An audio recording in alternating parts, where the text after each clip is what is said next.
Hi, I'm Cameron, your menswear specialist. When it comes to style and influence in the menswear strata, the most obvious place to look is cinema. Across generations, you can see how stars of the time influence the perceptions of style amongst the wider population. We're going to be diving into the first video in our series breaking down iconic suits and menswear from different icons and eras of film. Today, let's take a look at a really special time in entertainment and fashion history and review suits from the 1940s, 50s, and 60s and the cultural icons that wore them.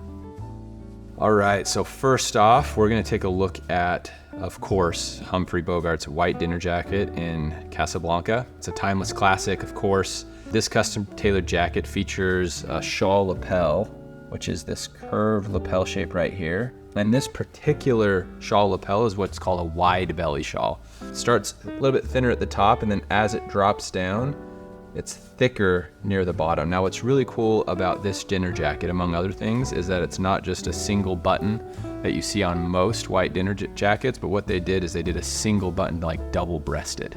So it overlaps just ever so slightly right here. So the crisp white fabric contrasts sharply with the black bow tie, of course, screaming class, screaming sophistication.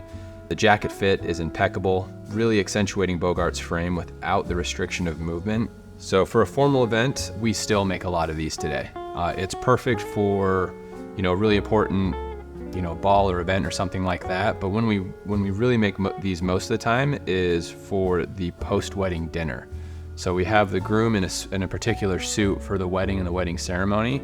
And at the end, at night when there's dinner and toast and dancing, we'll throw the groom in a white jacket like this. For a formal event, even today, the jacket would be right at home, though I would opt, if I were to change anything on this, it would be to shorten the sleeve length.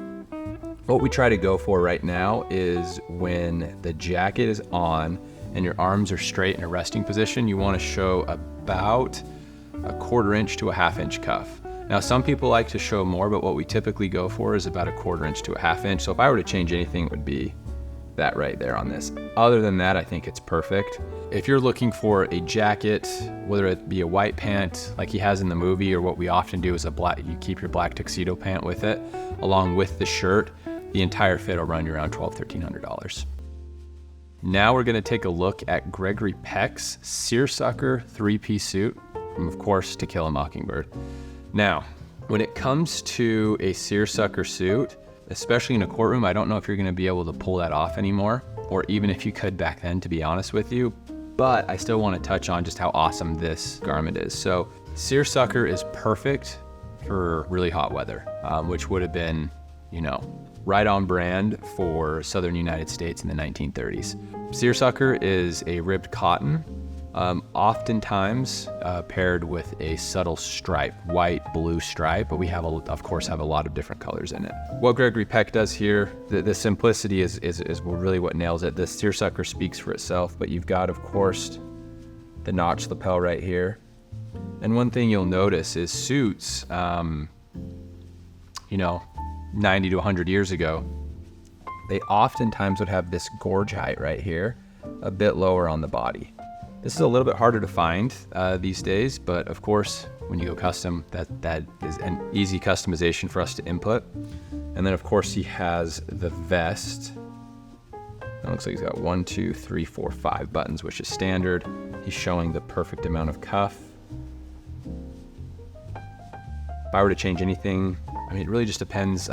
How a suit fits is gonna be a lot to do with the person wearing it and how they wanna wear it. If this were me personally, if I were to do anything, I would probably just slim up the midsection a little bit. But again, that's not necessary in this case. With a seersucker being a cotton fabric, this isn't gonna break the bank. To recreate this, you could easily recreate a 2-piece suit in this for, $8.99. If you want to add the vest to it, it would just put you probably right around $1,200. If you're looking for more of an Italian name brand fabric, we do have Solbiati fabric, seersucker fabrics. I could make this happen as well. Here we're taking a look at the king of cool himself, Steve McQueen, in his iconic role in the Thomas Crown Affair. From the custom tailored fit that allows for balanced freedom of movement while complementing his physique.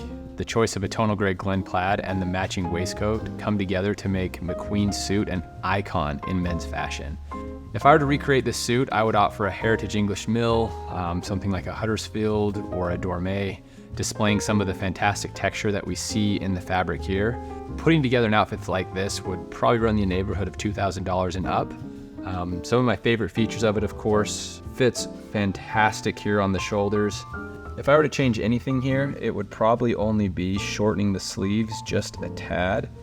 We typically like to go for showing about 1/4 inch to 1/2 inch of the shirt cuff. I'd also add 2 or 3 more buttons on the sleeve, and then on the vest or waistcoat itself, what we like to do is actually have the vest cut have a little bit more of an angle instead of that flat cut that you see there at the bottom. Other than that, shirt, tie, lapel width, shape, fit, I think it's perfect.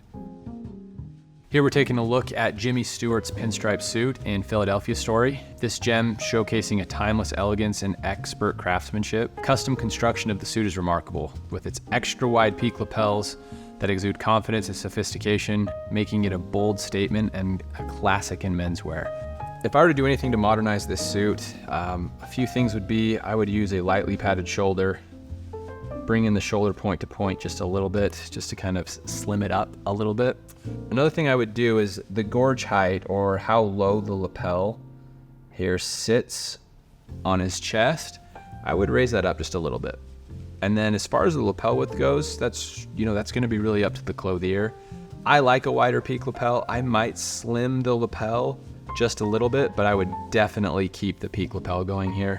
I absolutely love the pinstripe suit underneath it. I think it goes great with this. And of course a solid tie, so you don't have too many stripes in the wardrobe. This particular fabric is a wool flannel. The great thing about wool flannel, number one, is it's really warm in the colder months.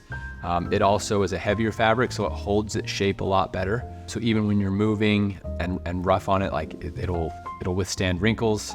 It won't show shoulder divots, things like that.